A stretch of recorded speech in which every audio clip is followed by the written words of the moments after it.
Alex the Car Doctor. Welcome back to another one of my Diag videos, good people. Today's patient is a 2017 Dodge Durango fresh off the tow truck.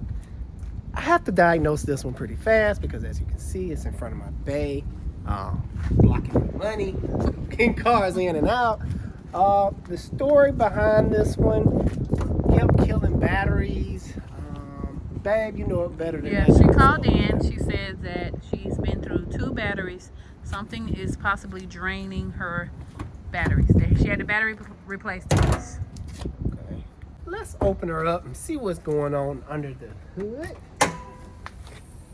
Alright. My sexy nurse, may I have my light, please? There you go. Yeah. Got a work thing going on. Y'all don't know nothing about that. Alrighty, I just like to take a look around the engine. Already I can see like coolant residue down here. So it may be leaking coolant or somebody disconnected something. I do see some signs of leaking from around the water pump area, but that's not our concern right now, I don't think. I do see a brand new alternator, so it looks like somebody been throwing parts at it. Yeah, I think she might have mentioned alternator. She just can't get that battery light off. Gotcha. Let's take a look under here. I always like to look at the oil coolers, and Lord behold, she definitely need an oil cooler. I'm finding you're not gonna be able to see it. I might. I don't know. Nah, it's too tight. This new gen. Now this is the newer gen 3.6 Pentastar. I don't know if they're still having lifter tick issues. I know if you look at my channel, that's all you see with Dodge. These Pentastars is just lifter videos. Question: are they still putting plastic oil coolers in? Yes, they're still putting plastic oil coolers. Now they have revised this engine and put an oil cooler on the side. That's how you know it's a new gen. I think the last gen of this. So yeah. And I see a screw just dangling over here somewhere. So yeah, let's just move it out the way. Put it on old Mater over here. So I don't know what the deal is with this. I always get kind of weary when I see like random screws just laying in the engine bay. So someone's been working on this very carelessly. Now, when I was in there, you know, making sure the key was where it's supposed to be, I found something funny. Come check this out. They left me a surprise. Surprise, surprise. Look at this. I'm like, man, this is a mess. So, yeah, I hate going behind other mechanics. What's exactly wrong with it? Pet peeves. Well, it looked like they replaced the battery. The auxiliary battery is new. They got some extra long studs on the terminals here. This is wrong. Looks very strange. They don't even have it bolted down. I see some screws and all kind of holders, battery breather tube, because this is an internal battery, so they normally put breather tubes to vent the vapors, the acid vapors, I guess. So that's very important to put back on there. I am going to go grab my voltometer because I have a feeling that I'm gonna need it. But let's see if it start first. Can I add my 2 cents right quick? Show off my research that I put into this channel. This battery ranks really high on Consumer Report. It's a Walmart brand, but EverStart is really good. Yes. To my surprise, it beats Duralast. That's surprising. Right, very much so. Let's see if she'll power up. They have a dead battery. But she said she had alternator lights and things like that. So I get nothing. Do I have any lights on? No interior lights. Yeah. Got a dead stick, good people. Like I said, I have a feeling that I'm gonna need my voltometer for this one. Let me go grab that.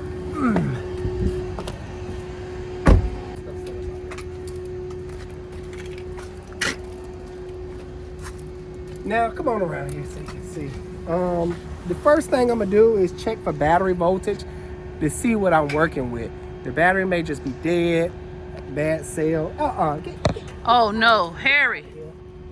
This is our cat, Harry. Newest member of the family, ain't that right? Say hello. I'm a cat person. All right, back to it. So got it set to volts. I'm going to put my red on positive, black on negative. And I have a 90% charged battery, 12.5. That is pretty good. So let's see what's going on under the hood. So power, let me show y'all guys the power flow. Come on around here. Can I close this door? Yeah, So the power flows through this. This should be a fuse box under here. It's like hidden battery fuses. You're not gonna be able to see them, but power flows through this, gets transferred and comes over here and over here on this other little, I'm probably not gonna be able to pull it off, but it's no fuses under here. So it gets power. So this powers up powers up the car pretty much right here. So this needs to get 12 volts. So I'm about to check for power. I'm gonna ground it, find myself a good ground, which can be any metal surface. Like this is a good ground. And let's check the main, where it's coming from first. 12.5, so we got power there. Nothing. Yeah, that is no volts. Yeah, that's nothing. All right, that's not good. All right, the next thing I need to check, well, let me, just in case it have something to do with it, let me at least screw some screws down on the secondary battery and check again, because the battery doesn't have any screws on it, which I don't think that'll have nothing to do with it, but just for testing purposes, I'm gonna do it anyway. Now, I think what happened, in my assumption,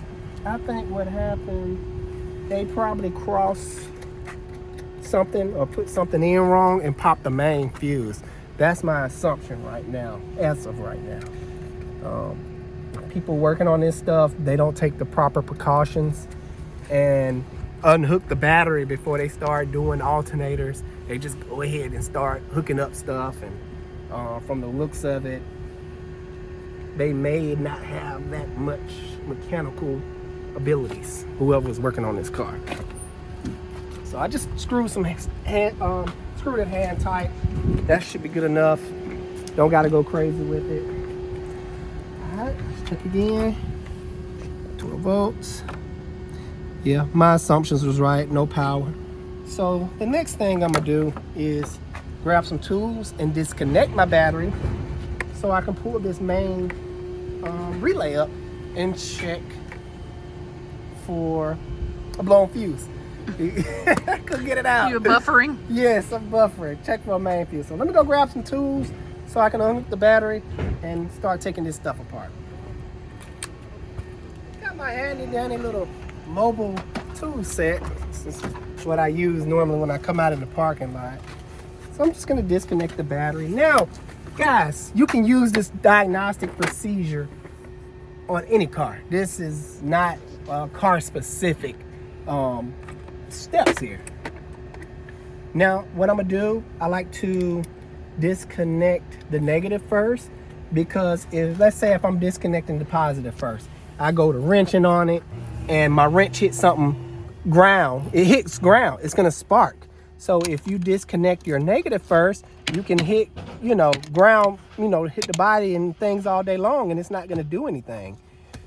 So I'm just gonna disconnect the negative and disconnect my auxiliary battery, because it's providing power to the vehicle as well. So I'm gonna have to fix this, whatever they got going on right here. It looks very janky.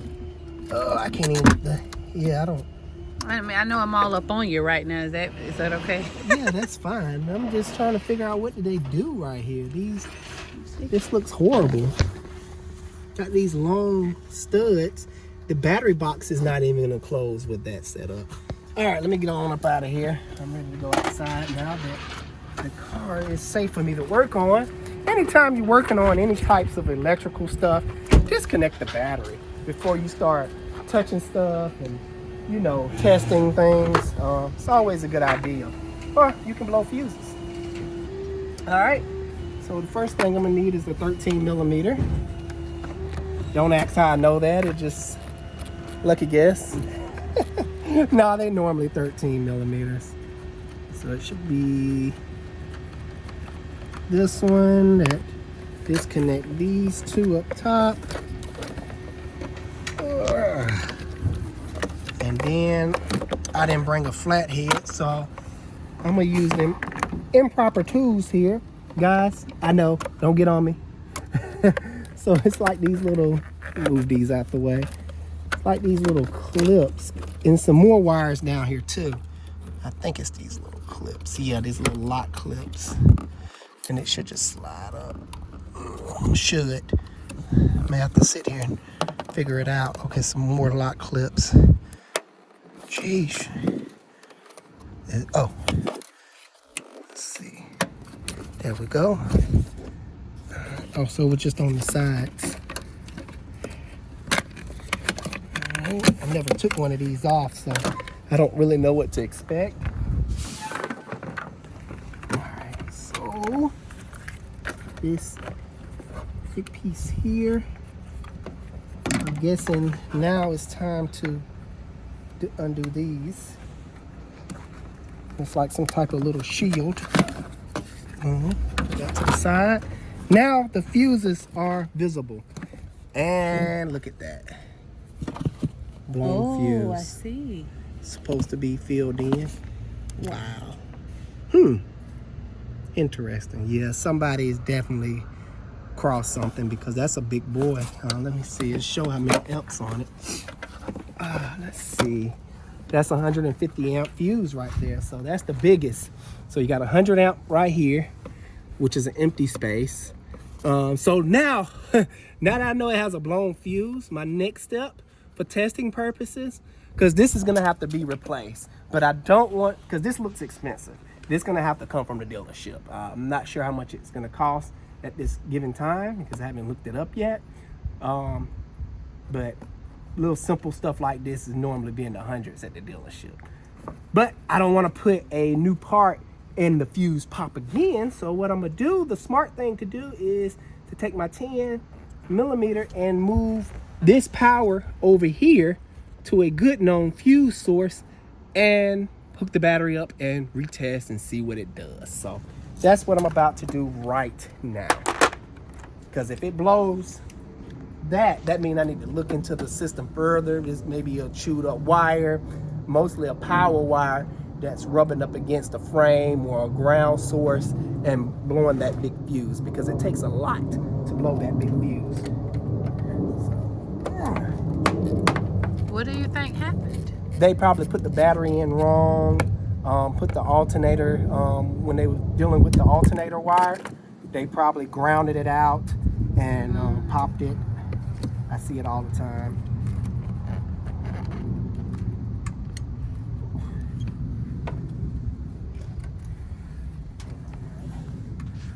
So, like I said, this is just for testing purposes. You don't want to make this a, you know, a long-term fix, because if it's getting the wrong amps, things could heat up and you can run into issues that you don't need or want. Jeez, this is a booger. You know you got those Wreck-It Ralph hands. I know, it's not making it any better. All right, come on, baby. Gotta talk to it. Don't be calling her baby. I'm cheating on you. With a Durango. No, anything but a Durango. I know, right? Right. But hey, the Durango is my sugar mama. You're right. I'm gonna bring home some money too. You're right. Okay. I got a confession to make, guys. I've been cheating on my wife with Pentastars. I'll let that slide. She don't complain though, because when I bring home the check, she's like, I look past all that. That's right. Just don't give her the special whammy that you be giving me. Right. That's right. It's rules to this. All right, let me find my power wires again. Now, I'm not gonna hook everything back up like it was with the little shield and whatnot, guys. This is just for testing purposes. If this works, and if it works out good, I will then proceed to ordering the part, letting you know how much it's gonna cost. It's a big mess in there. Probably have my guys mess with it because I haven't ate lunch yet. So I'm getting what they call Shan. What she said yesterday? I'm hangry. So boom. And maybe they put that right there just in case you're in the boonies or something and you just need to bake it home. So yeah, that'll work for this. All right, let's go back inside and hook up the battery.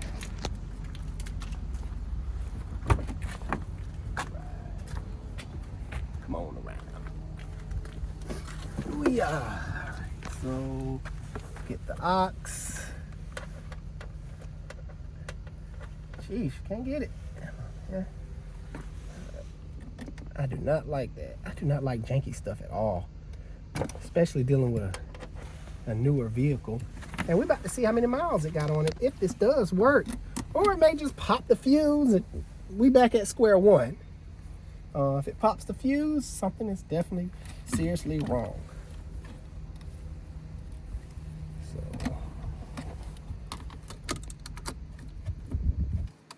So what I did was I was putting this on intentionally. I was looking for like high resistance, like if it was struck a big fireball, I would have just immediately took it back off because something is touching, but it didn't make any, sparks or do anything funny. So I kind of proceeded nice and smooth. I had to explain it to you because sometimes I'll be moving so fast, you'll miss it. All right, the moment of truth. Oh, look, I'm already getting lights. Getting interior lights. I didn't have those before. So, we may be cooking with some hot grease. I don't know what we was cooking with before.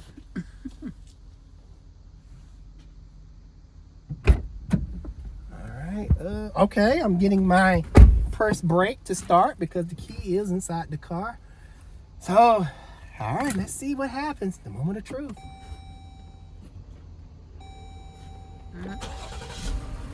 Look at that. And the mileage, good people, is 126,000 miles. That's all? Yeah, and I see an alternator box back here, and I don't know what brand this alternator is, but write down in the comments below. In my opinion, I don't think it's gonna last long. Definitely says made in China. And they probably got it from Amazon, so probably one of them El Chicos. So let's go out there and check for battery voltage. Check the alternator, see what it's producing.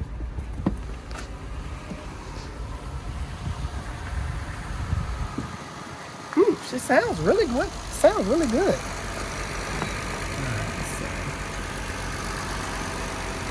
14 volts. Everything is looking great. Alrighty. So basically needs a fuse. Simple as that. And sometimes, guys, it be this simple. It don't be. Maybe she never needed an alternator. I don't think she did. I think they were just throwing parts at it. I think the battery went dead because 17 and it's now 2024. What's that, about 5 years? 7. 7 years? Wait, yeah. Jeez, yeah. Batteries only last about 5 to 6 years. So it was time for a battery, and I think what happened was something got hooked up wrong. I don't know. It's weird when you get these cars off the truck sometimes. I really can't explain this one. Maybe they thought they needed an alternator and just throwing parts at it. Who knows?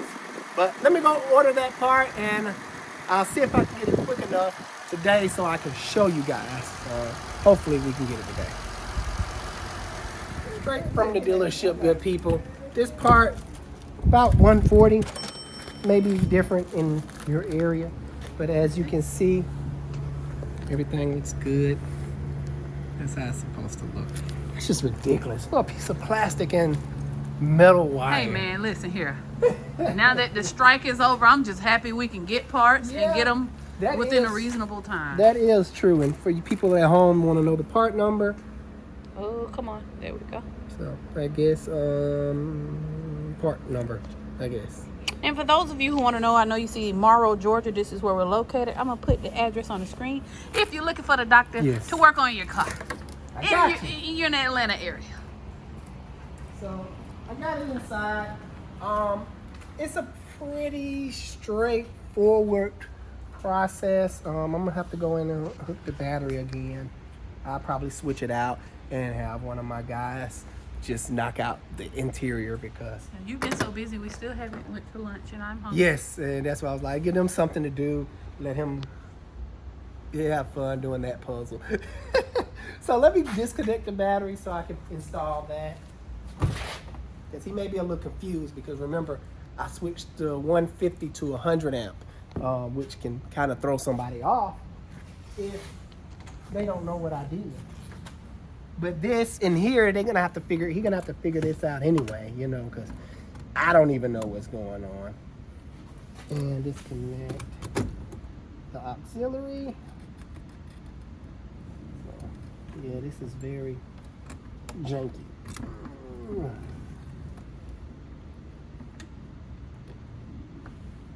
All right, there we go. Sheesh.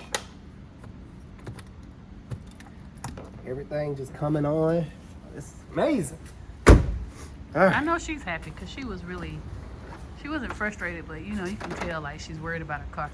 She want to get it fixed. Yeah, this is anybody to fix it right, you know. This is people's livelihood at this point.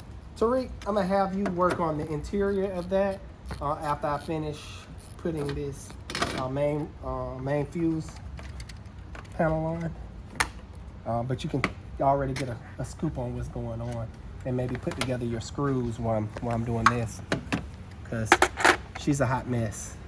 I see. Yeah, I don't even think you had to take up the seat to do that battery. I think you push it all the way forward. We don't know.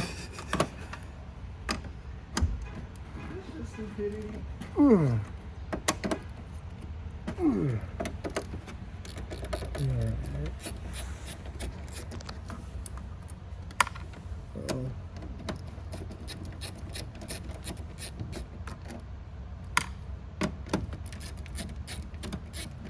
So it should be a lot easier to put on versus taking it off. Oh, this is 1.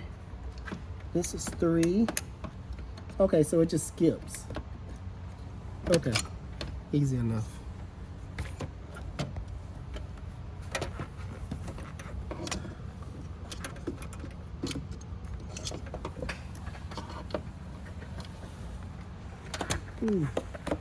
Out my way.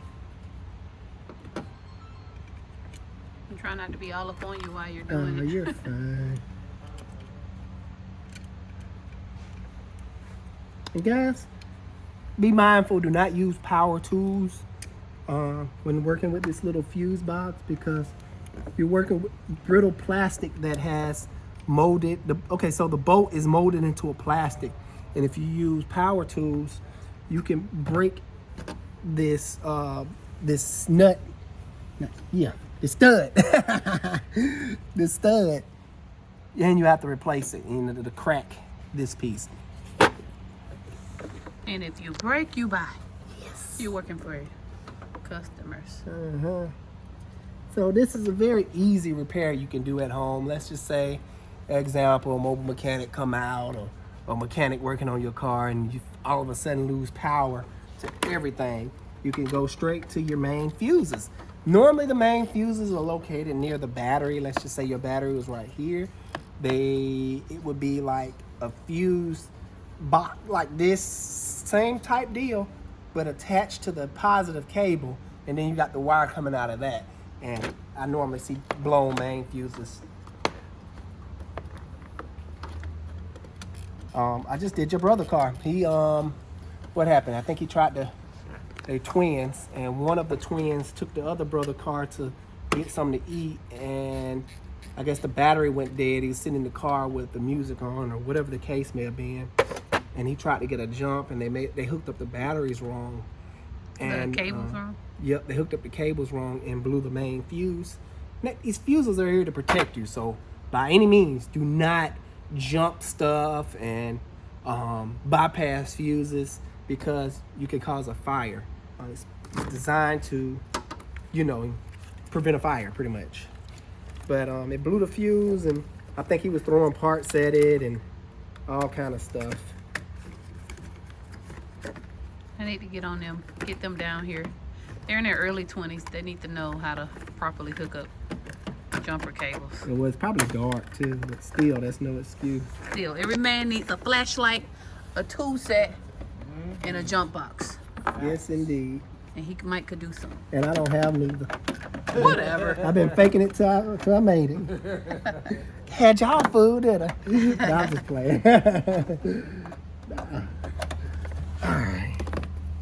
Let's see. I don't want to put this battery back on. Yeah, don't do it yet. I'm about to say good. Yeah, I'm not. So this one goes at the bottom right here. Voila. This one goes on top. Then you have this one like this. Now there is an indentation. Like there we go. There's no threads right here, so do not put this side down. Put the thread side down. You see the threads in there? Down, facing the stud. Because if you do that, let's see if you can even make it happen. It's just gonna spin anyway. It's not gonna let you do it. So if you're wondering like, oh man, it's not doing anything. Yeah, you got it. Turn it around. You'll be fine. Voila.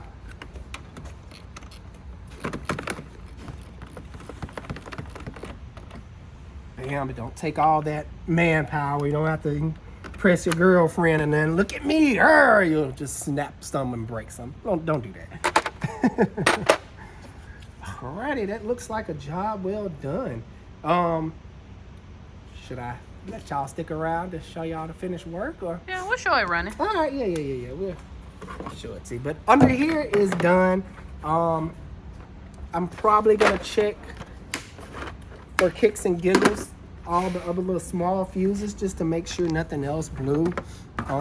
Normally they have like little sight glasses that I can easily look at for quickness. Yeah, I can use this to check for fuses too, but I just want to do something quick because like I said, it's time for me to eat, good people. I'm just gonna run my flashlight over them and look through the little glass, the little side view, check all my mini main, they like maxi fuses, and that was a mega fuse, and these are the mini fuses. So you just look through the little sight glasses. And the black ones are relays? Yep, these are all relays. Good job. I be doing stuff. I be listening. So, oh, that looks good. And I'm looking for the little broken filament. Normally it'd be like a black sootiness if they bust. That's another indication. And as you can see, I'm almost done. That's a lot faster than probing each one of them. And you just look at them. All right, that looks good. As a good doctor, I have to cover all my bases. I'll be back when the seat interiors all put back together. How about that? All right, perfect. All right, folks, this bad boy is done. I had lunch, ready to go to bed. Let's see what my guy have done. Let's take a look. All right, of course, we're not gonna touch their papers or anything like that. I'm gonna leave that be, but everything is back together. Probably not gonna be able to see it very well. The goal here is to always leave stuff better than you found it. Exactly. So I could have sworn, yeah, I think you can get to it by just sliding up. Maybe you had to take the seat out. I don't know. Man, they always coming up with weird ways to discourage you from changing out simple stuff. Let me give it a crank and another listen before I give it back to her.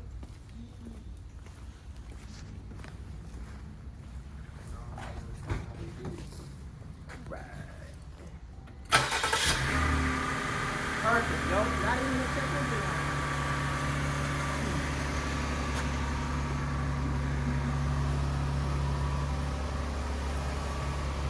Very happy with the outcome on this.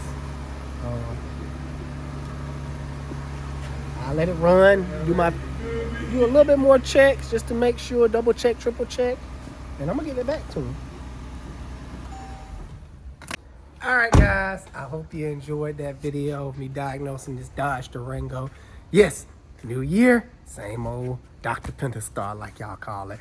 If you enjoyed that, make sure y'all hit that like and subscribe button. It really helps the channel out. Until next time, love you.